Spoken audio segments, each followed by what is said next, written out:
नमस्कार सर. नमस्कार. हे आहे सेन्स अँड टेस्ट चॅनल आणि माझं नाव आहे महेंद्र शिंदे. मित्रांनो, आज आपल्यासोबत भालचंद्र कांगू सर आपल्याकडे आलेले आहेत. भालचंद्र कांगू सर भारतीय कम्युनिस्ट पक्षाचे राष्ट्रीय चिटणीस मंडळामध्ये आहेत ते, आणि भारतीय कम्युनिस्ट पक्षाला 100 वर्ष पूर्ण झालेली आहेत. या 100 वर्षाचा प्रवास, त्याचा जन्म, पक्षाचा जन्म, त्याची वाटचाल, त्याची जडणघडण आणि त्याच्यासमोरील आव्हाने, त्या पक्षाचा पुढचा भविष्यकाळ, या संदर्भामध्ये आपण सरांशी चर्चा करणार आहोत. तेव्हा आपण सरांकडे बोलूया. भारतीय कम्युनिस्ट पक्षाची सुरुवात कुणी म्हणतात की 1920 ला झाली, कुणी म्हणतात 1925 ला झाली. त्या संदर्भामध्ये तुम्हाला काही सांगता येईल का? असे दोन गोष्टी महत्त्वाच्या आहेत. भारतीय कम्युनिस्ट पक्षाची 1963 साली जी बैठक झाली होती सचिव मंडळाची, त्याच्यामध्ये त्यावेळेस इंडोनेशियन कम्युनिस्ट पार्टीने हा प्रश्न विचारला होता की भारतीय कम्युनिस्ट पक्षाची स्थापना केव्हा झाली. तेव्हा एकच पक्ष होता, कम्युनिस्ट पक्ष, आणि त्यावेळेस बसव पुनैया यांच्या सहीने त्यांना पत्र देण्यात आलं होतं सचिव मंडळाची बैठक होऊन की भारतीय कम्युनिस्ट पक्षाची स्थापना ही 26 डिसेंबर 1925 रोजी कानपूर येथे झाली. तेव्हा मला असं वाटतं की युनायटेड कम्युनिस्ट पार्टीने हा प्रश्न कायमचा निकाली काढलेला आहे. पण त्याचबरोबर दुसरीकडे आपण हेही लक्षात घेतलं पाहिजे की कम्युनिस्ट पक्षाच्या निर्मितीच्या संदर्भात हा वाद का निर्माण झाला, तर त्याची दोन कारणं आहेत. की कम्युनिस्ट पक्ष आणि बाकीचे भारतीय पक्ष याच्यामध्ये मूलभूत फरक असा आहे की कम्युनिस्ट पक्ष हा जरी भारतातला कम्युनिस्ट पक्ष असला आणि राष्ट्रवादी कम्युनिस्ट पक्ष असला तरी एक आंतरराष्ट्रीय भान असलेला कम्युनिस्ट पक्ष आहे. आणि त्यामुळे आंतरराष्ट्रीय परिस्थिती ही कम्युनिस्ट पक्षाच्या निर्मितीसाठी महत्वाचा भाग ठरलेली आहे. 1917 सालची जी सोव्हिएट क्रांती होती त्याच्यामुळे जगामध्ये सगळीकडे कम्युनिस्ट पक्षांची स्थापना झाली. कारण का कामगारांचं वर्चस्व आणि वजन हे त्या क्रांतीमुळे एवढं राजकीय वजन वाढलं त्याच्या आधी कधीच वाढलं नाही. ह्याचं एक साधं उदाहरण मी देतो. म्हणजे लीग ऑफ नेशन्स पहिल्या महायुद्धानंतर जे स्थापन झाली होती जगामध्ये युद्ध होणे म्हणून, त्या लोकांनी इंटरनॅशनल लेबर ऑर्गनायझेशन काढून 1917 पर्यंत जे सरकार कामगार संघटनांना विरोध करत होती त्याच लोकांनी कामगार संघटनांची निर्मितीसाठी प्रयत्न करायला सुरुवात केली. आणि भारतामध्ये देखील जी पहिली आंतरराष्ट्रीय किंवा राष्ट्रीय कामगार संघटना ज्याचा मी सदस्य आहे, all India trade union Congress, ह्याची स्थापना 31 ऑक्टोबर 1920 साली मुंबईमध्ये झाली. ती देखील, त्याच्या मागे देखील या आयएलओ निर्मितीचं फार मोठं कारण आहे. म्हणजे आयएलओ निर्मितीच्या मागे सोव्हिएट क्रांती आणि आयएलओच्या निर्मितीमुळे भारतामध्ये आयटक या अखिल भारतीय कामगार संघटनेची निर्मिती या अशा महत्वाचे टप्पे आहेत. आणि त्यामुळे कामगारांचं राजकारणामध्ये संघटित कामगारांचं महत्व वाढत गेलं. आणि ह्याचा परिणाम असा झाला की ह्या कामगार वर्गाचा राजकीय पक्ष कुठला, तर कम्युनिस्ट पक्ष. आणि म्हणून 1925 साली कम्युनिस्ट पक्षाच्या भारतामधल्या वेगवेगळ्या ठिकाणी येऊन कामगारांचं काम करणाऱ्या, म्हणजे लाहोर, आताची चेन्नई, पूर्वीचं मद्रास, कलकत्ता, मुंबई, कानपूर इथल्या काम करणाऱ्या लोकांनी एकत्र येऊन कम्युनिस्ट पक्षाची स्थापना केली. पण ह्याच्या आधी सोव्हिएट क्रांतीमुळे प्रभावित होऊन काही राष्ट्रवादी गट हे रशियामध्ये गेलेले होते. त्याचबरोबर खिलाफत चळवळ महात्मा गांधींची झाली होती. त्या खिलाफत चळवळीला मदत करण्यासाठी म्हणून तुर्कस्तानमध्ये जाण्यासाठी अफगाणिस्तान वाया ताश्कंद रशियामार्फत जाऊ म्हणून बरेचसे लोक गेले होते आणि ते जाऊ शकले नाहीत. परंतु ते रशियामध्येच राहिले. रशियामध्ये क्रांतीचं वातावरण बघून त्यांच्यावरती परिणाम झाला आणि त्यांनी तिथे ताश्कंदमध्ये काही लोकांनी मिळून भारतीय कम्युनिस्ट पक्षाची स्थापना केली. अर्थात एम.एन. रॉय सारखे प्रभूती जे होते त्या काळात तिकडे त्यांचा विरोध होता याला, पण तरी त्यांनी निर्मिती केली आणि म्हणून हा वाद निर्माण झालेला आहे. अर्थात ब्रिटिश सरकारने मार्क्सवादाचा प्रभाव या देशात वाढू नये, कम्युनिस्ट चळवळ वाढू नये म्हणून 1922 साली कम्युनिस्टांवरती कानपूर कॉन्स्पिरसी केस म्हणून कामगार संघटनेमध्ये काम करणाऱ्या सगळ्या लोकांना पकडून जेलमध्ये टाकलं होतं. त्याच्यानंतर पेशावर खटला म्हणून ताश्कंदमधून काबूलमध्ये परत आलेल्या लोकांना पकडून त्यांच्यावरती पेशावर खटला दाखल केला होता. आणि त्याच्यानंतर मग जेव्हा कम्युनिस्ट पक्षाची अधिकृत निर्मिती झाली त्याच्यानंतर मिरत कॉन्स्पिरसी केस म्हणून कम्युनिस्टांचे सगळे, म्हणजे कॉम्रेड डांगे, मिरजकर, डॉक्टर अधिकाऱ्यांसारखे मोठे मोठे, रेडे अहमद सारखे मोठे मोठे पुढारी पकडून त्यांना 9 वर्षाच्या शिक्षा केल्या होत्या.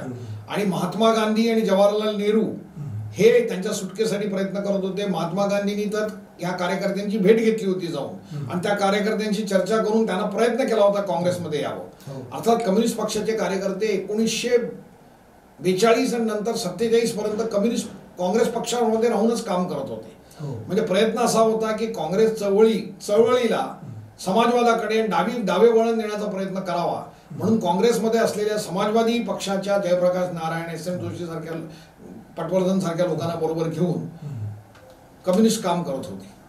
तेव्हा ही परिस्थिती आपण लक्षात घेतली पाहिजे. म्हणजे आंतरराष्ट्रीय परिस्थिती ही कम्युनिस्ट पक्षाच्या निर्मितीमध्ये महत्वाचा घटक होता, आणि त्याचबरोबर कामगार वर्गाचं वाढतं वर्चस्व हे आणि त्याचं होणारं संघटन आयटक मार्फत आणि इतर संघटनांमार्फत हे कम्युनिस्ट पक्षाच्या निर्मितीसाठी मोठं कारण होतं, आपण लक्षात घेतलं पाहिजे. तुम्ही आताच सांगितलं की भारतामधील हा एकमेव पक्ष असावा की ज्याला आंतरराष्ट्रीय परिमाण आहेत, चळवळींचे, कामगारांच्या चळवळींचे वगैरे. परंतु हेच कारण असं आहे की तुमच्या विरोधी जे विचारसरणीचे लोक आहेत देशामध्ये, ते तुम्हाला राष्ट्रविरोधी तुम्ही कसे आहात किंवा विदेशाशी कशी जोडलेले आहात अशा प्रकारची मांडणी समाजामध्ये करतात आणि समाजामध्ये एक प्रकारचा बुद्धिभ्रम करण्याचा प्रयत्न करतात. तर त्या संदर्भात तुम्ही काय सांगा? असं इतिहासाची मांडणी करताना इतिहासामध्ये घडलेल्या घटनांची प्रार्थना करणं हे या शक्तींचं वैशिष्ट्य आहे. भारतीय कम्युनिस्ट पक्षाच्या निर्मितीपासूनच भारतीय कम्युनिस्ट पक्षाने स्वतंत्र भारताची निर्मिती करण्यासाठी त्याग केलेला आहे, संघर्ष केलेला आहे, तुरुंगवास भोगलेला आहे. म्हणजे आज देखील सावरकर प्रेमी अंदमानला जातात सावरकरांच्या साठी गुणगौरव करायसाठी. ते काही चूक आहे असं मला वाटत नाही, पण ते गेल्यानंतर त्यांना पहिला झटका असा बसतो की ज्यांना ते देशद्रोही समजतात अशा सर्वात जास्त कम्युनिस्ट अंदमानमध्ये होते, ही माहिती त्यांना मिळाल्यानंतर त्यांना धक्का बसतो की त्यांच्या त्या इतिहासाच्या खोट्या मांडणीला छेद जातो की अंदमानमध्ये जाणं ही राष्ट्रभक्ती होती, मग सर्वात जास्त कम्युनिस्ट तिथे कसे होते असा प्रश्न पडतो, पण त्याचं उत्तर यांच्याकडे नाही. त्याचबरोबर कम्युनिस्ट पक्षाने भारतामध्ये स्वातंत्र्य कशासाठी ही संकल्पना घेऊन लढाई केलेली आहे हे मी सांगू इच्छितो. म्हणजे स्वातंत्र्य वसाहतवादाविरुद्ध, साम्राज्यवादाविरुद्ध स्वातंत्र्य, आणि म्हणून संपूर्ण स्वातंत्र्याची संकल्पना जर पहिल्यांदा कोणी मांडली असेल या देशामध्ये, पक्ष म्हणून तर ती कम्युनिस्ट पक्षाने मांडलेली आहे, आणि कामगार म्हणून ती आयटक या संघटनेने मांडलेली आहे. म्हणजे आयटक संघटनेचे जेवढे नेते काँग्रेसमध्ये होते त्या लोकांनी 1920 पासून संपूर्ण स्वातंत्र्याची मागणी केलेली आहे. जेव्हा काँग्रेसने ही मागणी 1930 पर्यंत, म्हणजे कराची काँग्रेसमध्ये जवाहरलाल नेहरू अध्यक्ष होईस्तोवर ही मागणी केलेली नव्हती. आणि मी मुद्दामून इतिहासाचा उल्लेख करतो की 1922 पासून 1927 पर्यंत दरवर्षी काँग्रेसच्या अधिवेशनावर आयटकचा प्रचंड मोर्चा जायचा. कलकत्त्यामध्ये 1927च्या काँग्रेसमध्ये तर जवळजवळ 50,000 कामगारांचा मोर्चा गेलेला होता, आणि तेव्हा त्यांना आश्वासन दिलं होतं की काँग्रेस त्याचा विचार करेल. आणि मग पंडित जवाहरलाल नेहरू जे आयटकचे पण अध्यक्ष होते, ते काँग्रेसचे अध्यक्ष झाल्यानंतर त्यांनी संपूर्ण स्वातंत्र्याचा ठराव पास केला. तेव्हा संपूर्ण स्वातंत्र्याची मागणी आणि त्याच्यासाठी त्याग, लढाई, संघर्ष, जेल भोगणं हे काम कम्युनिस्टांनी केलेलं आहे. त्यामुळे कम्युनिस्टांवर देशद्रोही असण्याचा आरोप लागूच होऊ शकत नाही, परंतु इतिहासाची तोडून फोडून मांडणी करणं ह्याचं ते वैशिष्ट्य ज्यांना आहे, आणि जे इतिहासाचं खोटी मांडणी करून आजचा राजकीय फायदा उचलून घेतात ते लोक अशा प्रकारचे आरोप करतात. अजून काही गोष्टीचा खुलासा करणं मला आवश्यक आहे, कारण देशामध्ये लोकशाही निर्माण करण्यासाठी कम्युनिस्टांनी राजेशाही विरुद्ध, संस्थानिकांविरुद्ध आंदोलन केलं, आणि त्यामुळे निजामासारखा मोठा जो संस्थानिक होता किंवा त्रावणकोरचा राजा, ज्यांनी स्वतंत्र होऊन स्वतःला भारतापासून स्वतंत्र होऊन स्वतंत्र राज्य निर्माण करण्याचा प्रयत्न केला होता, त्याला कम्युनिस्टांनी विरोध केला होता. आणि स्वातंत्र्यवीर सावरकरांनी मात्र त्रावणकोरच्या राजाला पाठिंबा दिला होता, कारण का तो हिंदू राजा आहे म्हणून त्याला पाठिंबा दिला होता. भारताच्या स्वातंत्र्याचा विचार करणाऱ्या कम्युनिस्टांनी मात्र लोकशाही हा स्वातंत्र्याचा गाभा असला पाहिजे, आणि त्यामुळे राजेशाही विरुद्ध आपण आहोत याचं भान ठेवून त्रावणकोरच्या राजाला विरोध केला होता. त्याचप्रमाणे निजामाला विरोध केला होता. हे मी का सांगतो, कारण कम्युनिस्टांनी फक्त हिंदू राजांना विरोध केला नाही तर मुस्लिम राजांना विरोध केला होता, त्यांच्या विरुद्ध सशस्त्र क्रांती केली होती. कारण का आज एक नवीन फॅशन झालेली आहे की सुडो सेक्युलरिझमच्या नावाखाली सगळे डावे पक्ष हे जणू काही मुस्लिम प्रेमीच आहेत आणि हिंदू विरोधी आहेत असं सांगण्याचा प्रयत्न केला जातो. तो किती खोटा आहे, म्हणजे इतिहास कसा खोटा लिहिला जातो हे सांगण्याचा प्रयत्न आहे. त्याचप्रमाणे फार कमी तरुणांना माहिती आहे की भारतामध्ये ज्याप्रमाणे ब्रिटिशांचं राज्य होतं तसं गोव्यामध्ये 400 वर्षापासून पोर्तुगीजांचं राज्य होतं. त्या पोर्तुगीजांपासून स्वातंत्र्य मिळावं म्हणून कम्युनिस्टांनी किती त्याग केलेला आहे, केवढा मोठा संघर्ष केलेला आहे. त्याचप्रमाणे कॉम्रेड सुब्बैया म्हणून जे पुड्डीचेरीमध्ये कामगारांचे नेते होते, त्यांनी 1954 साली फ्रेंचांचं राज्य जावं आणि भारतामध्ये पुड्डीचेरी सामील व्हावा म्हणून तो संघर्ष केलेला आहे. त्याची माहिती किती लोकांना आहे. तेव्हा फ्रेंच असो, पोर्तुगीज असो, ब्रिटिश असो किंवा संस्थानिक असो, या सगळ्यांविरुद्ध कम्युनिस्टांनी संघर्ष करून स्वातंत्र्य आणि लोकशाही यांची सांगड घालण्याचा प्रयत्न केलेला आहे. याचं भान आपण ठेवलं पाहिजे असं माझं म्हणणं आहे. सर,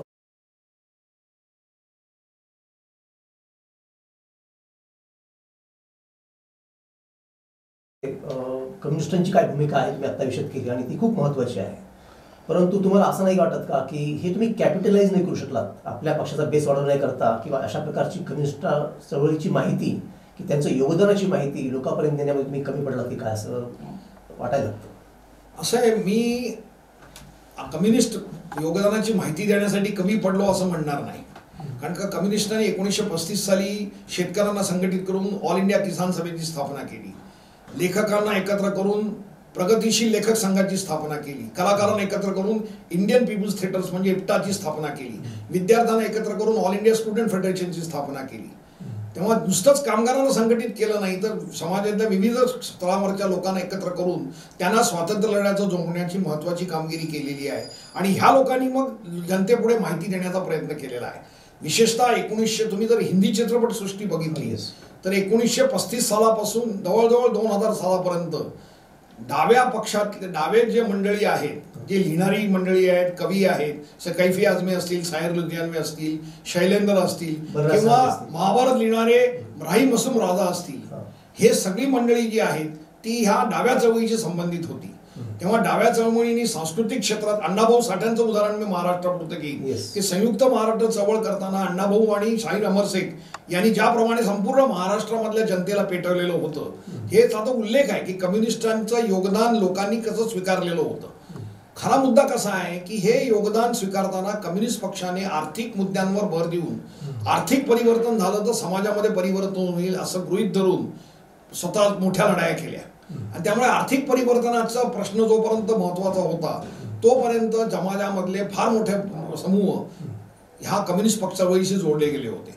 आणि ह्या कम्युनिस्ट पक्षांच्या चळवळीमधूनच देखील मास्तर लोकांचे पगार वाढले, परमनंट झाले, बँकेचे पगार वाढले, पब्लिक सेक्टरची निर्मिती झाली, पब्लिक सेक्टरमधल्या लोकांचे पगार वाढले, सरकारी कर्मचाऱ्यांचे पगार वाढले आणि आज तो फार मोठा मध्यम वर्ग दिसतोय भारतामध्ये.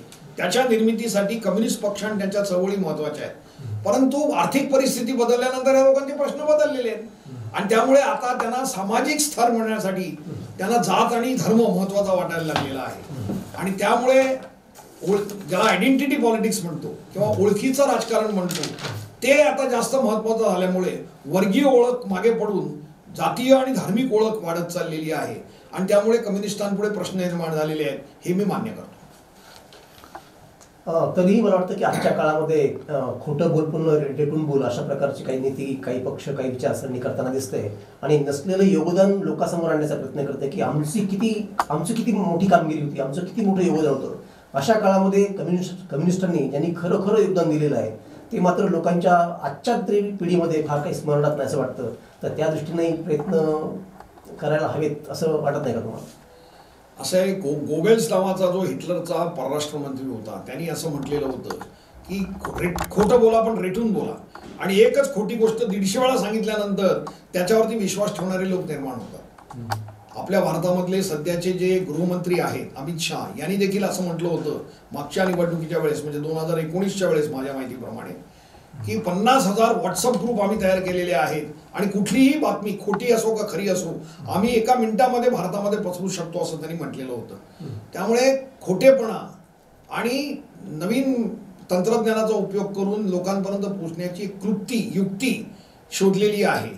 आणि त्याचबरोबर समाजामध्ये जे महत्त्वाचे बदल झालेले आहेत म्हणजे आयडेंटिटी पॉलिटिक्स सुरू झालेलं आहे त्याचा फायदा घेऊन इतिहासाची पुनर्मांडणी करून चुकीची पण पुनर्मांडणी करून ते लोकांना भ्रमित करण्याचा प्रयत्न करतात. आपण राष्ट्रवादाचा उल्लेख केला, कम्युनिस्टांवरती आरोप केला जातो की राष्ट्रवादी नाहीत म्हणून. बर्नार्ड शॉ या प्रसिद्ध लेखकाने असं म्हटलेलं आहे की अतिरेकी राष्ट्रवाद म्हणजे hyper nationalism is the last tool of A scoundrel. म्हणजे बदमाश लोकांचं शेवटचं हत्यार म्हणजे अतिरेकी राष्ट्रवाद असतो असं जे म्हटलेलं आहे त्याचा उल्लेख त्याचं कुठेतरी आठवण व्हावी अशा पद्धतीचा आहे. म्हणजे आता जे बीजेपीच्या धोरणाला किंवा बीजेपीच्या सरकारला विरोध करतात त्या सगळ्यांना राष्ट्रद्रोही म्हणायचं किंवा अर्बन नक्षल म्हणायचं किंवा त्यांना मुस्लिम धार्जिणे म्हणायचं सुडो सेक्युलर म्हणायचं अशा प्रकारची एक मांडणी करण्याची पद्धत बीजेपी विकसित करत आहे. आणि कणाहीन मीडिया मेन मीडिया जो आहे कणाहीन मेन मीडिया हा त्याला बळी पडतोय आणि त्यामुळे भारतामधली अनेक जनरेशन खोटी माहितीवर पोचली जात आहेत याचं मला अपरिमित दुःख होतं. अर्थात आपल्यासारखे चॅनल जे आहेत त्यांच्या मार्फत लोकांपर्यंत पोहोचून आम्ही ही वस्तुस्थिती खरी व्हावी असा प्रयत्न करत आहोत. सर, भारतीय कम्युनिस्ट पक्षाच्या चळवळीमध्ये अनेक सुरुवातीच्या काळामध्ये महत्त्वाचे टप्पे आलेले असतीलच की आपण कम्युनिस्ट पक्षाची काही ही झाली विभागणी झाली माकप आणि भाकपमध्ये, तोपर्यंतचा प्रवास कसा होता पक्षाचा? असे समाजवाद हा महत्त्वाचा भाग आहे आणि त्यामुळे भारतामधल्या नवस्वतंत्र देशामध्ये साम्राज्यवाद विरोध आणि समाजवाद आणि लोकशाही मजबूत व्हावी म्हणून ज्यांना मान्य होतं ते सगळे एकत्र टिकलेले होते. परंतु जसजसा विकास होत गेला तसतसे नवीन प्रश्न निर्माण झाले. म्हणजे 1956 साली ह्या देशामध्ये लोकशाही मार्गाने पहिल्यांदा कम्युनिस्ट केरळामध्ये निवडून आले. म्हणजे पहिलं काँग्रेसेतर सरकार हे कम्युनिस्टांनी स्थापन केलं आणि तेही लोकशाही मार्गाने, याची फार कमी लोकांना आठवण आहे. आणि ह्याचा परिणाम कम्युनिस्ट पक्षांवर झाला. आणि म्हणून 1958 साली जी अमृतसरला कम्युनिस्ट पक्षाची कॉन्फरन्स झाली होती, दर 3 वर्षांनी कम्युनिस्ट पक्षाची कॉन्फरन्स होते आणि त्याच्यामध्ये पुढची धोरणं ठरतात. त्याच्यामध्ये लोकशाहीविषयी चर्चा होऊन भारतीय कम्युनिस्ट पक्षाने त्या काळात एकत्रितरित्या असं ठरवलं की लोकशाही हाच मार्ग या देशामध्ये क्रांतीचा असेल. हे किती लोकांना माहिती आहे? हा खरा माझ्या पुढचा प्रश्न आहे. कारण कम्युनिस्टांना लोकशाही विरोधक म्हणणं आणि त्यामुळेच आपल्या लक्षात आलं असेल की केरळमध्ये असेल किंवा बंगालमध्ये असेल किंवा त्रिपुरामध्ये असेल इथे कम्युनिस्ट पक्षांनी 30-30 वर्ष राज्य करून देखील तिथे विरोधी पक्ष म्हणून अजूनही लोक अस्तित्वात आहेत आणि विरोध करतायत. आम्ही काही त्यांना राष्ट्रद्रोही म्हणत नाही किंवा त्यांचा अधिकार लोकशाही जो घटनेने दिलेला आहे तो नाकारत नाही. तेव्हा कम्युनिस्टांनी लोकशाही पद्धत स्वीकारलेली आहे आणि लोकशाही पद्धत आणि घटनेनुसार ते काम करतात हे आपण लक्षात घेतलं पाहिजे. आपण आता दुसरा एक प्रश्न विचारला की कम्युनिस्ट पक्षात फूट कशी पडली. याला अनेक कारण आहेत. त्याला आंतरराष्ट्रीय कारणं पण आहेत आणि राष्ट्रीय कारणं पण आहेत. आंतरराष्ट्रीय कारण असं आहे की 1956 साली आंतरराष्ट्रीय कम्युनिस्ट पक्षाची जी रशियाला मिटिंग झाली होती त्या मिटिंगमध्ये पीसफुल कोएक्झिस्टन्स म्हणजे वेगवेगळी विचारसरणी असतील किंवा वेगवेगळ्या पद्धती असतील तरी युद्ध हा मार्ग नाही बदलण्याचा, तर स्वातंत्र्य शांततापूर्ण सहकार्य करूनच आपण बदलू शकतो अशा प्रकारची मांडणी करण्यात आली होती. ती अर्थात चीनच्या कम्युनिस्ट पक्षाला मान्य नव्हती आणि म्हणून माओच्या नेतृत्वाखाली त्यांनी सशस्त्र क्रांतीचा मार्ग स्वीकारला होता.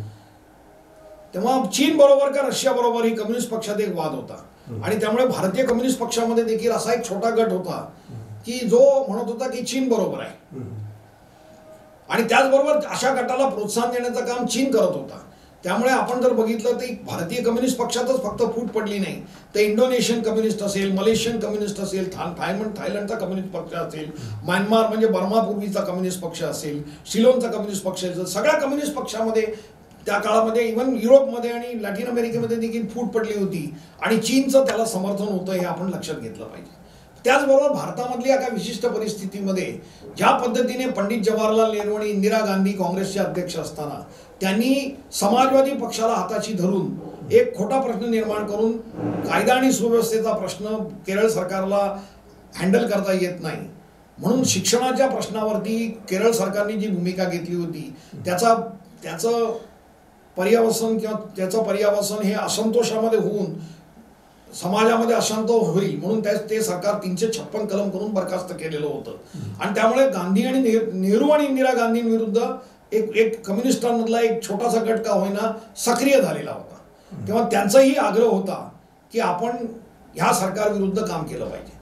एक आपण लक्षात घेतलं पाहिजे की 1952 ते 1971 ह्या काळामध्ये काँग्रेस हाच इथला सत्ताधारी पक्ष असल्यामुळे काँग्रेसला प्रमुख विरोधक पक्ष म्हणून कम्युनिस्ट पक्षच होता आणि पार्लमेंटमध्ये आणि रस्त्यावरती कम्युनिस्ट पक्षाचंच आंदोलन चालू होतं. तेव्हा 1964 सालची फूट ही प्रो काँग्रेस आणि अँटी काँग्रेस झाली असं म्हणणं हे चुकीचं आहे.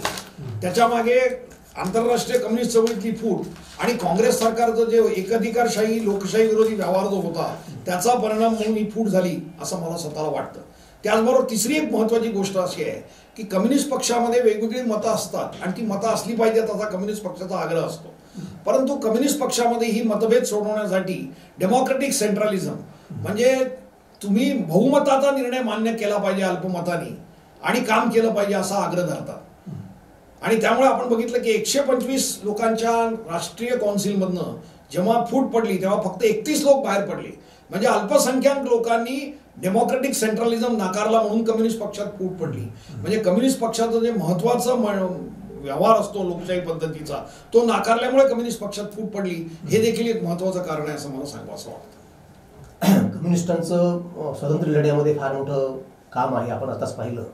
तसंच संयुक्त महाराष्ट्राच्या चळवळीमध्ये सुद्धा एक फार मोठी भूमिका कम्युनिस्ट पक्षाने निभावलेली आहे. मला वाटतं त्यावरही थोडासा प्रकाश टाकावा आपण. असे देशामध्ये स्वातंत्र्य मिळण्याच्या आधीपासून भाषावार प्रांतरचना म्हणजे लोकशाहीसाठी लोकांची भाषा आणि लोकांची भाषा म्हणजे भारतामध्ये फक्त हिंदी नाही तर प्रत्येक प्रांतामध्ये वेगवेगळी भाषा आहे आणि ती भाषा शेकडो वर्षापासून चालू आहे. त्यामुळे भाषावार प्रांतरचना झाली पाहिजे अशी आग्रहाची मागणी कम्युनिस्ट पक्ष आणि इतर सगळ्या पुरोगामी मंडळींची होती.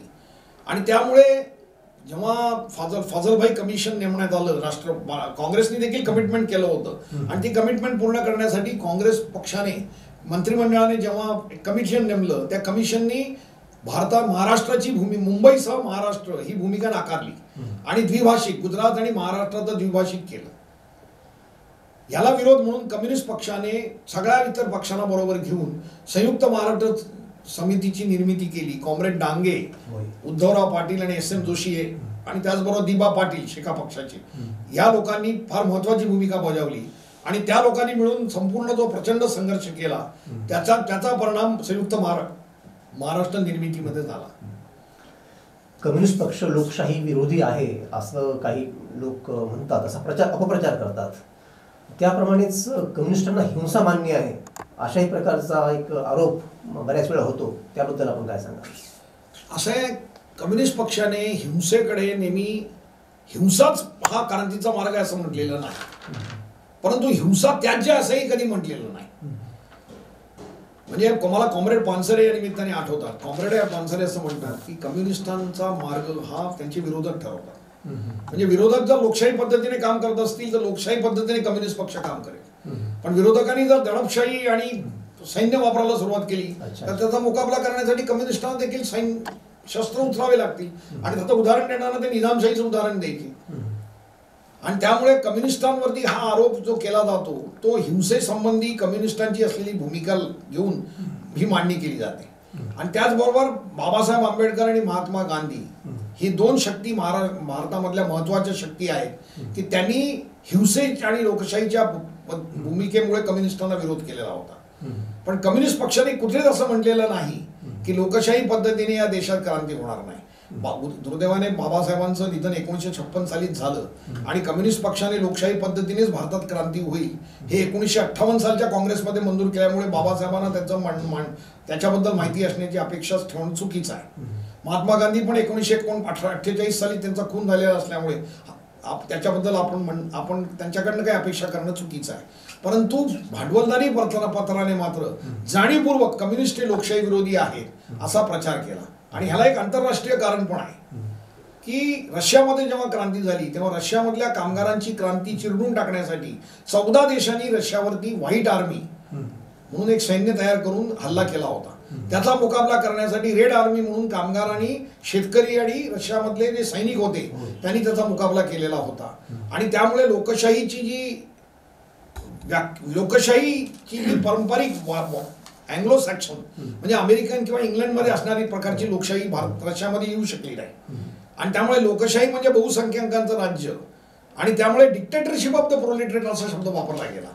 म्हणजे जी अमेरिकेमध्ये लोकशाही आहे इंग्लंडमधली लोकशाही आहे ती भांडवली लोकशाही आहे आणि त्याच्या विरुद्ध आमची जी लोकशाही आहे ती कामगारांची लोकशाही आहे. पण असं न म्हणता डेमोक्रेसी ऑफ वर्कर्स असं म्हणण्याऐवजी डिक्टेटरशिप ऑफ द वर्कर्स असा शब्द लावला गेल्यामुळे या जगामधले अनेक जे लोकशाहीवादी लोक होते विशेषतः ज्याला आपण लोकशाही समाजवादी शक्ती असं म्हणतो या मध्यम वर्गात प्रभावी असतात त्या लोकांनी रशियाला शत्रू मानणं सुरू केलं आणि स्वतःचं स्वातंत्र्य गहाण ठेवणाऱ्या, विकत घेणाऱ्या भांडवलदारांकडे दुर्लक्ष करायला सुरुवात केली. त्यामुळे साम्राज्यवादाचा संघर्ष करण्याकडे त्यांचं दुर्लक्ष झालं आणि त्याच्यामुळे भारतामधल्या पुढच्या घटना घडल्या. जो अपप्रचार होतो त्याच्यामागे महत्त्वाचं कारण आहे असं मला वाटतं. आपण कम्युनिस्टांच्या विचाराचा जो काही गाभा आहे, आर्थिक विचार, याच्याकडे बोलूया. तर कुठलीही अर्थनीती असेल, साम्यवादी असेल किंवा भांडवलशाहीवादी असेल अर्थनीती, तर ती चिरस्थायी असू शकते का? काही वेळा त्यामध्ये बदल करायला येतात. म्हणजे उदाहरण मी सांगतो की अमेरिकेमध्ये भांडवलशाही आपण सगळे जाणताच, परंतु तरीही तिथे आता अलीकडच्या काळामध्ये हाऊसिंग सेक्टरमध्ये किंवा हेल्थ सेक्टरमध्ये समाजवादी मूल्य म्हणावी किंवा समाजवादी एलिमेंट्स म्हणावे अशा प्रकारच्या चर्चा होताना दिसते किंवा त्यांची धोरणे तशी बदलताना दिसतात. काही वेळा अधिक कमी प्रमाणामध्ये पण बदलताना दिसतात. तर कुठलंही आर्थिक धोरण चिरस्थायी स्वरूपाचं असतं काय? म्हणजे भांडवल निर्मिती आपण 250 वर्षाचा जर आर्थिक चळवळींचा इतिहास लक्षात घेतला तर आपल्या असं लक्षात येईल की ज्याला आपण भांडवलशाही म्हणतो त्याची अनेक स्थित्यंतरं झालेली आहेत. म्हणजे जी भांडवलशाही एकेकाळी स्पर्धेवर आधारलेली व्यवस्था असं जे म्हणत होते ती आता जवळजवळ अस्तित्वात नाही. 100% भांडवलशाही कुठेच अवस्था नाही. कुठल्याही भांडवलशाही राष्ट्रामध्ये आज काही क्षेत्रामध्ये सार्वजनिक क्षेत्र अपरिहार्य मानलं गेलेलं आहे आणि त्यामुळे आपण बघितलं असेल की अनेक ठिकाणी म्हणजे अमेरिकेसारख्या राज्यामध्ये की जी भांडवलशाहीचं समर्थक आहेत त्याच्यामध्ये देखील पब्लिक सेक्टरची एक महत्वाची भूमिका आहे. विशेषतः शिक्षण आणि आरोग्य या क्षेत्रामध्ये पब्लिक सेक्टरची भूमिका फार महत्वाची समजली गेलेली आहे.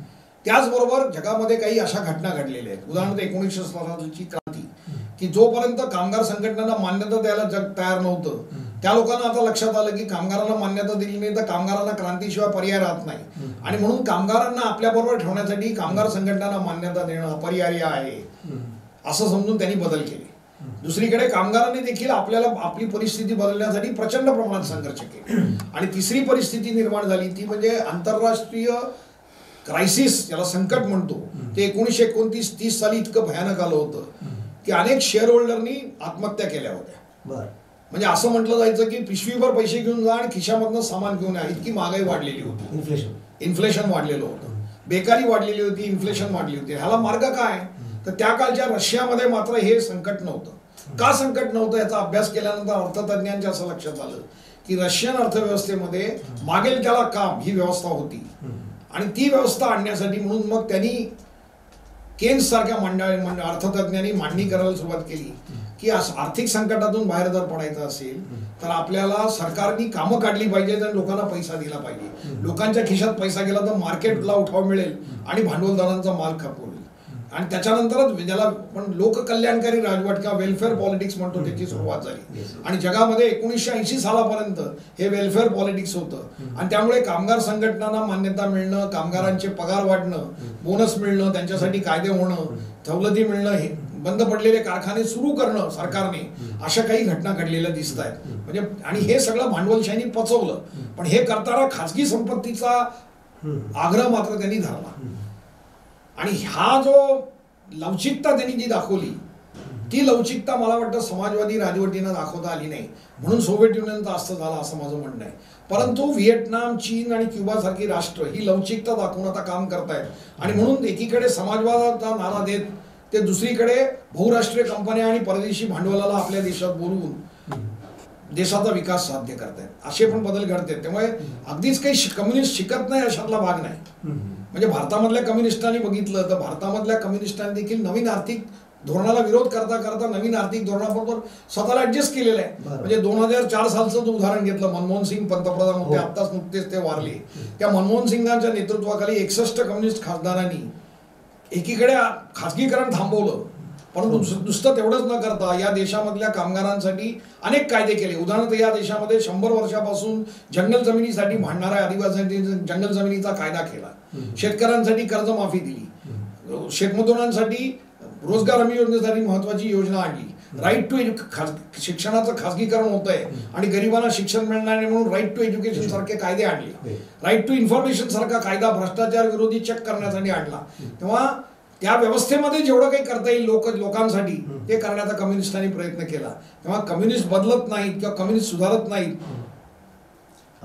हा आरोप खोटा आहे हे इतिहासाने सिद्ध केलेला आहे.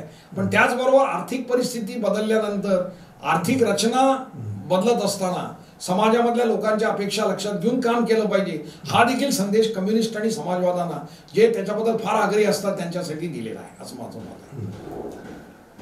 सर, उजव्या विचारसरणीचं एक संकट आपण अलीकडच्या काळामध्ये फार मोठ्या प्रमाणावर पाहतो आणि ध्रुवीकरण जे आहे धार्मिक निकषावर ते एक फार मोठी आपत्ती देशापुढे आहे असं मला वाटतं. तर काही वर्षापूर्वी जेव्हा कम्युनिस्ट पक्ष जोमामध्ये होता किंवा काम करत होता तेव्हा त्याला ही भीती किंवा हे या संकटाची चाहूल नव्हती का लागली? असं आहे, कम्युनिस्टांनी इमर्जन्सीमध्ये 1977 साली हा धोका ओळखूनच भारतीय जनता पार्टीला विरोध आणि मोरारजी देसाईच्या पक्षाला विरोध केलेला होता. तेव्हा कम्युनिस्ट पक्षाला उजव्या शक्तींची माहिती नव्हती किंवा त्याचं ध्यान आलं नव्हतं हे म्हणणं चुकीचं आहे. आणि त्यामुळेच 1925 साली जेव्हा RSSची निर्मिती झाली तेव्हा RSSनी ख्रिश्चन आणि मुस्लिम धर्माबरोबर कम्युनिस्टांना आपला प्रमुख शत्रू मानलेला आहे. तेव्हा आपले शत्रू कोण आहेत याचं भान कम्युनिस्टांना होतं. जवाहरलाल नेहरूंची एक गोष्ट मला वाटते की स्वतंत्र भारतामध्ये सर्वात मोठी दंगल जबलपूरला झाली, 1962 किंवा 63चा काळ असेल. आणि त्यावेळेस पंडित जवाहरलाल नेहरूंनी IS अधिकाऱ्यांची बैठक घेऊन त्यांना सांगितलं होतं की भारतामध्ये हुकुमशाहीचा किंवा फॅसिझमचा धोका जर असेल तर तो बहुसंख्याकांच्या धार्मिक वादातूनच येईल, अल्पसंख्याकांच्या धार्मिक वादातून येणार नाही, अशी भूमिका मांडलेली होती. आणि त्यामुळे कम्युनिस्टांची पण भूमिका त्याला अनुसरूनच आहे की भारतामध्ये बहुसंख्याकांची मान्यता असला तरच फॅसिझम येईल. आणि म्हणून भारतीय घटनेनुसार हे बहुसंख्याकांचं राजकारण हे पुरोगामी पद्धतीने चालवावं आणि ज्याला आपण कोर व्हॅल्यूज म्हणतो घटनेच्या ते घेऊन चालवावं म्हणून कम्युनिस्ट पक्षाने घटना बचाव भाजप हटाव ही घोषणा देऊन सातत्याने आंदोलन केलेलं आहे. असं एक पब्लिक परसेप्शन आहे कम्युनिस्टांच्या बाबतीमध्ये की ते आर्थिक लढे महत्त्वाचे मानतात आणि इतर सामाजिक गोष्टीकडे त्यांचं थोडंसं दुर्लक्ष होतं. तर दलित अत्याचाराच्या संदर्भामध्ये दलितांच्या प्रश्नासंबंधानं किंवा दलितावर जेव्हा जेव्हा अत्याचार झाले वेगवेगळ्या देशातल्या भागामध्ये तेव्हा कम्युनिस्टांचा आवाज फार मोठा निघाला नाही किंवा फार प्रखर नव्हता, अशा प्रकारचं एक पब्लिक परसेप्शन आहे. त्याबद्दल तुम्ही काय सांगाल? असं आहे, हे परसेप्शन निर्माण होण्यासाठी 3 गोष्टी महत्त्वाच्या आहेत. एक, हे जाणीवपूर्वक भांडवलशाहीकडनं परसेप्शन निर्माण केलं जातं. नंतर कम्युनिस्ट पक्षामधले काही दुराग्रही लोक जे असतात त्यांचा व्यवहार सातत्याने या समजाला बळकटी देणारा राहिलेला आहे. परंतु कम्युनिस्ट पक्षाची वाटचाल जर बघितली तर भारतामध्ये आदिवासींना संघटित करण्यासाठी कम्युनिस्टांचं योगदान अविस्मरणीय आहे. गोदाताई परुळेकरांचंच उदाहरण मी देतो की ठाण्याच्या वारलींना त्यांनी ज्या पद्धतीने जागृती केली किंवा झारखंडमधल्या कम्युनिस्टांना किंवा बिहारमधल्या आदिवासींना एकत्र करून कम्युनिस्टांनी जे संघर्ष केले ते अविस्मरणीय आहेत. त्याचबरोबर तेलंगणामधला जो सशस्त्र संघर्ष करून 3000 गावांमध्ये जमीनदारांची जमीन वाटप केली किंवा बंगालमध्ये जमीन वाटप केली, केरळमध्ये जमीन वाटप केली, तेव्हा दलितांना किती जमिनी दिल्या, ओबीसीना किती जमिनी दिल्या ह्याचं स्टॅटिस्टिक्स मांडलं तर लक्षात येईल की जमिनीचा अधिकार म्हणजे ॲसेट ज्याला म्हणतो तो वाटण्याचं काम कम्युनिस्टांनी जातविरहित धर्मविरहित भावना घेऊन केलेला आहे. हे आपण मुद्दामून लक्षात घेतलं पाहिजे. त्याचबरोबर 1927 साली चेन्नईमध्ये मद्रास प्रांतामध्ये तत्कालीन मद्रास प्रांतामध्ये गुन्हेगारी जमाती म्हणून ज्या जमाती अस्पृश्य जमातीमध्ये मातंग समाजासारख्या जमाती असतील किंवा भटक्या विमुक्तांसारखे लोक असतील यांना कॅम्पमध्ये डांबण्याचं आणि त्यांच्यावरती गुन्हेगारी जमाती म्हणून शिक्का मारण्याचं काम ब्रिटिश सरकारने सुरू केलेलं होतं. सोलापूरला तर एक फार मोठा कॅम्पस होता. याच्या विरुद्ध कम्युनिस्टांनी सातत्याने आंदोलन करून हा कायदा रद्द व्हावा म्हणून प्रयत्न केला आणि त्यामुळे सोलापूरला 1952 साली पंडित जवाहरलाल नेहरूंना यावं लागलं, तो कॅम्प रद्द करावा लागला आणि गुन्हेगारी जमातीचा कायदा रद्द करावा लागला. तेव्हा कम्युनिस्टांनी आदिवासींच्या किंवा दलितांसाठी काही काम केलेलं नाही हे म्हणणं चुकीचं आहे. भारतीय कम्युनिस्ट पक्षाने 1930 सालच्या रेझोल्युशनमध्ये असं म्हटलेलं आहे की भारतामधली जाती व्यवस्था नष्ट झाल्याशिवाय इथे समाजवाद येऊ शकत नाही. तेव्हा जाती व्यवस्थेत नष्ट करणं आणि समाजवाद आणणं हे किती महत्वाचं आहे याचं भान कम्युनिस्टांना तेव्हापासून आलेलं आहे. 5 वर्षाचा पक्ष होता त्या काळात. नंबर 1. नंबर 2, 2015 साली कम्युनिस्ट पक्षाने जो आपला नवीन कार्यक्रम केलेला आहे त्याच्यामध्ये ज्या महत्वाच्या गोष्टी घेतलेल्या आहेत त्याच्यामध्ये लोकशाहीवर भर आणि जात वर्ग संघर्ष एकत्र गुंफण्याबद्दल दिलेला भर हा महत्वाचा आहे. त्यामुळे जाती संघर्ष हा भारतामधला एक महत्वाचा संघर्ष आहे की ज्याचं निराकरण केल्याशिवाय, जाती अंत झाल्याशिवाय भारतामध्ये समाजवाद व्यवस्थित येऊ शकत नाही. खूप महत्त्वाचं. आणि हे भारतीय कम्युनिस्ट पक्षाने 2015 साली सांगितलेलं आहे. जसं जाती अंत आणि वर्ग संघर्ष सांगितलं तसं स्त्री आणि पुरुष यांचा समानतेचा संघर्ष देखील. कारण का बऱ्याचशा लोकांना असं वाटतं की कम्युनिस्टांची भूमिका अशी होती की एकदा कम्युनिस्टांचं राज्य आलं की स्त्री पुरुष समानता येईल.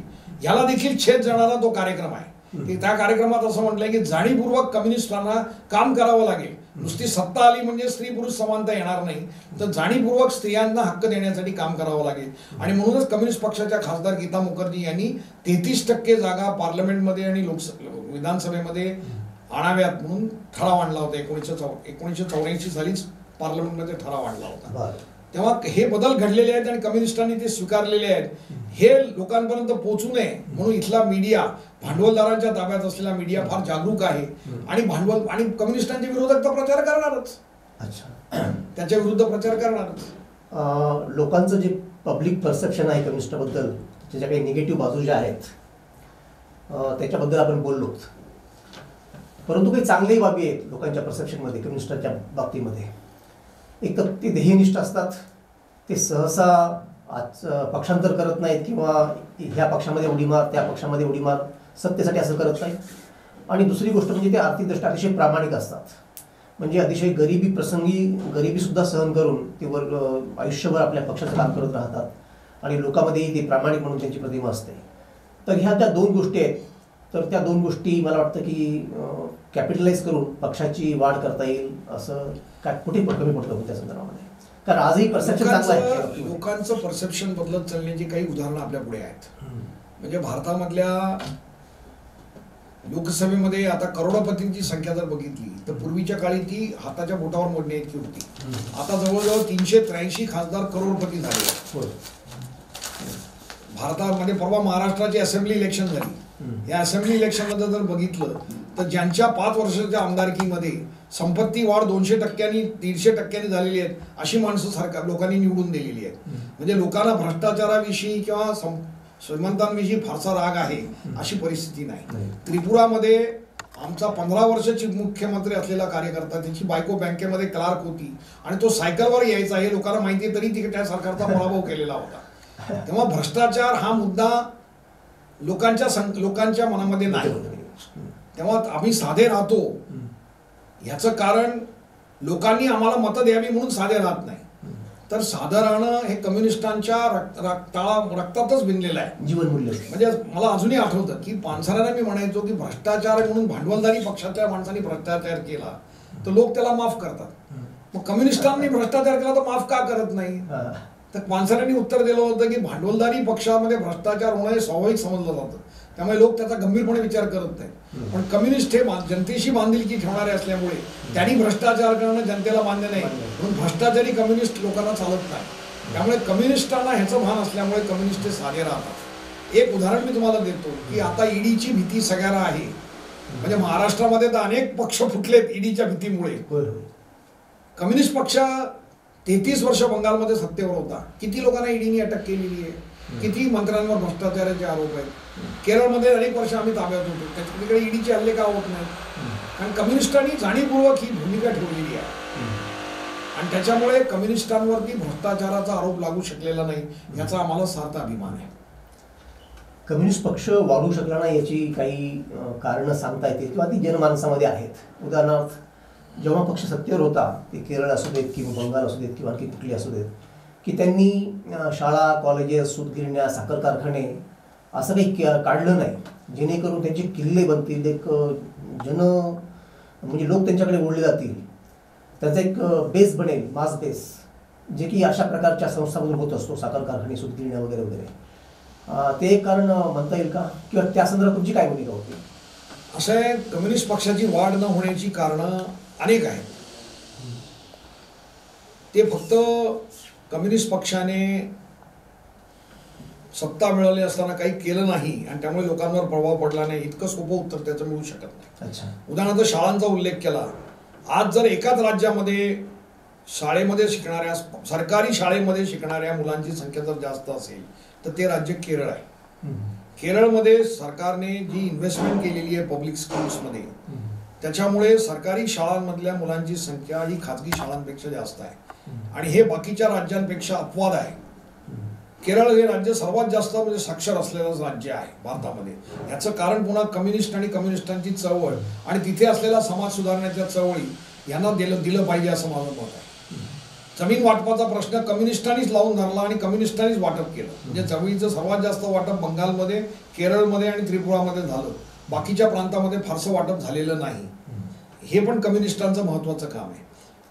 फक्त काही गोष्टींच्या बाबतीत मी असं म्हणेन की नवीन आर्थिक धोरण आल्यानंतर राज्याची आणि केंद्राची भूमिका बदललेली आहे आणि त्यामुळे इन्व्हेस्टमेंटच्या संदर्भामध्ये, इतर संदर्भामध्ये कम्युनिस्टांनी जेवढं काम करायला पाहिजे होतं ते करणं जमलं नाही आणि ह्याची जाणीव कम्युनिस्टांना नाही असं म्हणणं चूक आहे. ए.व्ही. बर्धन हे कम्युनिस्ट पक्षाचे सेक्रेटरी होते. त्यांचं जर 50 वर्ष केरळ सरकारला केरळमध्ये झाल्या कम्युनिस्ट चळवळीला झाल्यामुळे जे कार्यक्रम झाला होता त्या कार्यक्रमातच त्यांनी म्हटलं होतं की केरळ, बंगाल आणि त्रिपुरामधल्या कम्युनिस्टांच्या राज्य सरकारने असं काही धोरण आखायला पाहिजे होतं की त्याचा परिणाम सगळ्या राज्यांवर झाला पाहिजे होता. म्हणजे याचं भान की काही जमीन वाटपाच्या पलीकडे जायला पाहिजे होतं याचं भान कम्युनिस्टांना नव्हतं अशातला भाग नाही. ते होतं, परंतु परिस्थितीचा रेटा आणि कम्युनिस्ट पक्षामुळे खाजगीकरण विरुद्ध सामाजिकरण हा जो संघर्ष होता तोच प्राथमिक धरल्यामुळे ज्या काही चुका झालेल्या आहेत त्याच्यामध्ये ही चूक आहे असं मला वाटतं. कम्युनिस्ट नेतृत्व जे आहे ते साधारणतः मध्यमवर्गीय बुद्धिजीवी असंच राहिलेलं आहे. तर जनाधार असलेले नेते किंवा जनाधार असलेले नेतृत्व आपण फारसं काही निर्माण करू शकलो नाहीत असं म्हणता येईल का? हा खरं म्हणजे सगळ्या चळवळी पुढचा महत्वाचा प्रश्न आहे. म्हणजे मी महात्मा गांधी आणि माओ या दोघांना याच्यासाठीच मानतो की त्यांनी समाजामध्ये बौद्धिक काम करणाऱ्यांना महत्व आणि शारीरिक काम करणाऱ्यांना कमी महत्व देण्याची जी प्रथा आहे त्याच्या विरुद्ध जाणीवपूर्वक आंदोलनं केलेली आहेत. म्हणजे माओनी कल्चरल रेव्होल्युशन आणलं होतं, सांस्कृतिक क्रांती करून त्यांनी बौद्धिक काम करणाऱ्यांनी देखील शारीरिक श्रम करावेत असा आग्रह धरला होता. आणि महात्मा गांधींचं तर म्हणणंच होतं, म्हणजे आपण गांधी चित्रपटात बघितलेलं आहे की अत्यंत महत्वाची मिटिंग चालू असताना गांधी उठून जायचे आणि म्हणायचे मला बकरीचं दूध काढायचं आहे. आपण हसतो, पण दुसरीकडे लक्षात घ्या की श्रमाला लाजू नये, श्रम करणं महत्वाचं आहे आणि श्रम आणि मानवी विकास यांचा जवळचा संबंध आहे. म्हणून श्रम करणाऱ्या माणसाला प्रतिष्ठा मिळावी ह्याचा तो आग्रह होता असं मला वाटतं. तेव्हा हा प्रश्न हा सोव्हिएत युनियनमध्ये देखील सोडू जाऊ शकला नाही. पैसे देऊन हा प्रश्न सुटणार नाही. नुसते पगार वाढवले, श्रम करणाऱ्यांना जास्त पगार आणि बौद्धिक श्रम करणाऱ्यांना कमी पगार असं म्हटलं तर बौद्धिक श्रम कोणी करणार नाही. आणि समाजामध्ये तर बुद्धीची गरज आहे, विकासासाठी तंत्रज्ञानाची गरज आहे, रिसर्च अँड डेव्हलपमेंटची गरज आहे. तेव्हा रिसर्च अँड डेव्हलपमेंटच्या लोकांना जास्त पगार देणं आणि जे शारीरिक श्रम करणाऱ्या लोकांना कमी पगार देणं ही विषमता तर प्रत्येक व्यवस्थेतच आहे. तेव्हा हा मला वाटतं हे कसं दूर करायचं हा चॅलेंज आहे. आणि म्हणून त्याच्या संदर्भात माझं विवेचन असं आहे की संधीची समानता असली पाहिजे.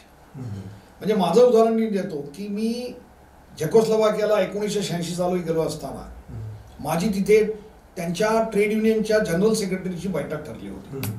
मी हॉटेलमध्ये बैठकीसाठी गेलो तेव्हा एक मनुष्य हॉटेल पुसत होता,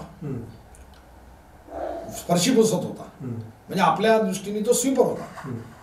पण 5 मिनिटांनी बघितलं तर तोच कोट घालून माझ्याशी जनरल सेक्रेटरी म्हणून बोलायला आला. म्हणजे हा बदल तिथे घडला की एक स्वीपर संपूर्ण कामगारांचं प्रतिनिधित्व करण्यासाठी तिकडे निवडून आलेला आहे. असं भारतात घडू शकेल काय? तेव्हा व्यवस्था बदलण्याबरोबरच श्रम करणाऱ्या माणसाला प्रतिष्ठा मिळावी या दृष्टीने कम्युनिस्टांनी काम केलं नाही असं म्हणणं चुकीचं आहे. जेवढं करायला पाहिजे होतं तेवढं झालं नाही. त्याचं कारण परिस्थितीच्या मर्यादा असतात हे आपण लक्षात घेतलं पाहिजे. परंतु हा महत्वाचा मुद्दा आहे की श्रम करणारे आणि बौद्धिक श्रम करणारे यांच्यामधली जी तफावत आहे, दर्जाची तफावत, पैशाची तफावत, ती कशी दूर करायची हा समाजापुरताच प्रश्न आहे, फक्त कम्युनिस्टांपुरता आहे असं मला वाटतं. अच्छा, नेतृत्वाबद्दल आणखीन एक गोष्ट म्हणजे समोर येते आणि ती भारतीय समाज वास्तव लक्षात घेतात ती थोडीशी ठीक आहे असं वाटतं, व्हॅलिड आहे असं वाटतं. ती म्हणजे कम्युनिस्ट पक्षामध्ये जे नेतृत्व राहिलेलं आहे ते साधारणतः ब्राह्मण वर्गाचं राहिलेलं आहे आणि मागासवर्गीय असतील किंवा आणखी दुसरे घटक असतील यांचं नेतृत्वामध्ये फारसं काही प्रतिनिधित्व पहिल्यापासूनच दिसत नाही किंवा फार असलंच तर ते फार कमी आहे असा एक आक्षेप कम्युनिस्टांबद्दल घेतला जातो. त्याबद्दल काय सांगाल? प्रश्न असा आहे की समाजसेवा करून राजकारण करणं हे लष्कराच्या भागऱ्या बांधण्यासारखं आहे. तेव्हा प्रामुख्याने हे काम करण्यासाठी 2 गोष्टी लागतात. एक तर वाचन लागतं. ह्या वाचनाचं मक्तेदारी भारतामधल्या ब्राह्मण समाजाकडेच होती. त्यामुळे भारतामधल्या अनेक परिवर्तनवादी संस्था सुरू करण्यामध्ये ब्राह्मण समाजाचा पुढाकार तुम्हाला दिसेल. म्हणजे राजा राममोहन रॉय असतील किंवा गोपाळ गणेश आगरकर असतील, लोकहितवादी असतील, ही ब्राह्मण मंडळीच होती. परंतु त्यांनी परिवर्तनाच्या संदर्भामध्ये निर्णायक भूमिका घेऊन काम करायला सुरुवात केली. तेव्हा समाजामध्ये हा व्यवहार सगळीकडे दिसतो की जो सुशिक्षित मध्यम वर्ग असतो तो दोन गोष्टीसाठी चळवळीकडे वळतो. एक तर त्यांना ज्ञान मिळालेलं असतं, ज्ञान साधना करणं त्यांच्यासाठी सोपं असतं, त्यांना त्याचं प्रिव्हिलेज असतं, त्यामुळे त्यांना त्यांच्याकडनं घडतं. आणि त्याचबरोबर समाजामध्ये जो त्याग करण्यासाठी जी एक सुस्थिती लागते त्याची पण त्यांच्याकडे वणवण असते. येस खरं आहे. म्हणजे संपत्ती किंवा तुमच्या गरजा मर्यादित ठेवणं तुमच्या हातात आहे, परंतु गरजा पूर्ण विधिमन गरजा पूर्ण करण्यासाठी तुम्हाला जर भीक मागावी लागली तर तुम्ही परिवर्तन कसं करणार. येस. त्यामुळे सुस्थितीतला वर्गच परिवर्तनासाठी काम करू शकतो. हे मला वाटतं तुम्हाला सगळीकडे आंबेडकरवाद्यांमध्ये देखील तुम्हाला मध्यम वर्गच दिसतील. आणि तो आज त्यांनी ती भूमिका सोडली असल्यामुळे आंबेडकरवादी आज त्यांच्यावरती ते ब्राह्मणाळलेले असा आरोप करतो. तेव्हा आपण हे लक्षात घेतलं पाहिजे की सुस्थितीतला मध्यमवर्गीय हा परिवर्तन चळवळीचा फार मोठा आधारच आहे. आणि म्हणूनच कम्युनिस्टांचं म्हणणं असं आहे की परिवर्तन किंवा क्रांती ही कुठल्या एका विशिष्ट समूहाची मक्तेदारी नाही, परंतु त्याचबरोबर शक्ती लागते. ती शक्ती तुम्हाला संख्येनेच मिळते आणि ही संख्या कामगारांची जास्त असल्यामुळेच कामगार हा शक्ती त्या समूहाचा कणा आहे आणि कामगार हा बिनीचा सैनिक आहे असं कम्युनिस्ट पक्ष मानतो. कम्युनिस्ट पक्षाची जी चळवळ आहे किंवा कम्युनिस्ट पक्ष विकसित करण्याच्या दृष्टीनं मला वाटतं की किंवा कुठलाही पक्ष असेल तर ते विद्यार्थ्यांपर्यंत जाणं, युवकापर्यंत जाणं हे खूप गरजेचं असतं. आणि कम्युनिस्ट पक्ष त्याला अपवाद नाही. तर ही तुमची कम्युनिस्ट तत्त्वज्ञान आणि कम्युनिस्ट पक्षाची वाढ होण्यासाठी ती युवकापर्यंत जाण्याच्या दृष्टीनं तुमच्या काय योजना आहेत किंवा काय कार्यक्रम आहे. कम्युनिस्ट पक्षामध्ये 1935 साली ऑल इंडिया स्टुडंट फेडरेशनची स्थापना केल्यानंतर मोठ्या प्रमाणात विद्यार्थी परिवर्तनवादी चळवळीशी स्वातंत्र्य लढ्याशी जोडले गेले. आणि आज जर कम्युनिस्ट पक्षामधलं नेतृत्व जर बघितलं तर बहुतेक सगळे मंडळी ही तरुणांमधनं त्या काळामध्ये काम करून आलेली आहे. म्हणजे कॉम्रेड A.B. बर्दन हे वयाच्या 13व्या वर्षी ऑल इंडिया स्टुडंट फेडरेशनचं काम करत होते. ऑल इंडिया स्टुडंट फेडरेशनच्या राष्ट्राचे जनरल सेक्रेटरी झाले होते आणि नंतर ते कम्युनिस्ट पक्षाचे जनरल सेक्रेटरी झाले. आज देखील कॉम्रेड D. राजा जे भारतीय कम्युनिस्ट पक्षाचे जनरल सेक्रेटरी आहेत ते ऑल इंडिया युथ फेडरेशन ह्या तरुणांच्या संघटनेचे ऑल इंडिया सेक्रेटरी होते आणि नंतर मग ते कम्युनिस्ट पक्षाचे सेक्रेटरी झाले. तेव्हा तरुणांचं आणि विद्यार्थ्यांचं महत्व पक्ष वाढवण्यासाठी कम्युनिस्टांनी दुर्लक्ष केलेलं असं म्हणणं बरोबर नाही. परंतु आजच्या काळामध्ये तरुणांवरती परिवर्तनवाद्यांचाच प्रभाव कमी झालेला आहे. करिअरिस्ट ज्याला म्हणतो, म्हणजे भांडवलशाहीमुळे इंडिव्हिज्युअलिझम व्यक्तिवाद वाढलेला आहे आणि नुसताच व्यक्तिवाद वाढला नाही तर व्यक्तिवादाबरोबर कन्झ्युमरिझम म्हणजे ज्याला ग्राहकवाद म्हणतो तोही वाढलेला आहे. आणि त्यामुळे कम्युनिस्टांपुढे हे चॅलेंज आहे की अशा एका सेल्फ इंटेलिजंट वर्गाला सामाजिक परिस्थितीचं भान आणून कशा पद्धतीने पुढे जाता येईल ह्याला आणि कशा पद्धतीने त्यांना आकर्षित करण्यासाठी मांडणी करता येईल याचा विचार कम्युनिस्टांनी करायला पाहिजे आणि त्या पद्धतीची सुरुवात कम्युनिस्ट पक्ष करतोय असं मला वाटतं. धन्यवाद सर. आज आपण आपला वेळ काढून या पॉडकास्टमध्ये आलात आणि भारतीय कम्युनिस्ट पक्षाच्या एकूणच वाटचालीविषयी, इतिहासाविषयी आमच्या प्रेक्षकांना तुम्ही अवगत केलेलं आहे. त्याबद्दल आपले धन्यवाद. नमस्कार. नमस्कार.